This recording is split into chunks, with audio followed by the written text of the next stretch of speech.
Hello everyone, আসসালামু আলাইকুম। আজকে আমি রান্না করব বানানা ফ্লাওয়ার। আর এই বানানা ফ্লাওয়ারটা আমি নিয়েছিলাম শ্রীলঙ্কান শপে থেকে। আর এটা একটু ভিন্ন টাইপের ছিল, এর সাথে মিশানো ছিল বুটের ডাল। আর খেতে একটু ভিন্ন রকমের স্বাদ পেয়েছি। যাই হোক, এটা আমি এখন ভাজি করে নিব। আর ভাজি করার জন্য এখানে আমি পরিমাণ মতো সরিষার তেল দিয়ে নিলাম।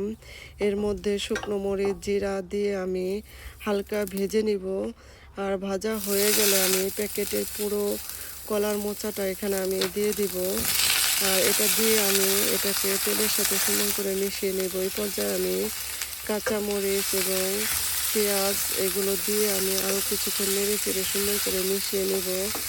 আর এর মধ্যে আমি ঢাকনা দিয়ে ঢেকে দিলাম ভালো করে সিদ্ধ হওয়ার জন্য।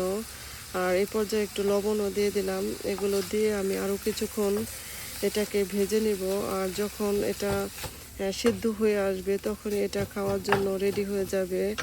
আর এই সুন্দর মজার রেসিপিটা আমি আপনাদের সাথে আজকে শেয়ার করলাম। এটা গরম গরম ভাতের সাথে খেতে অসাধারণ লাগে। চাইলে আপনিও ট্রাই করতে পারেন। সবাই ভালো থাকবেন। আল্লাহ হাফেজ।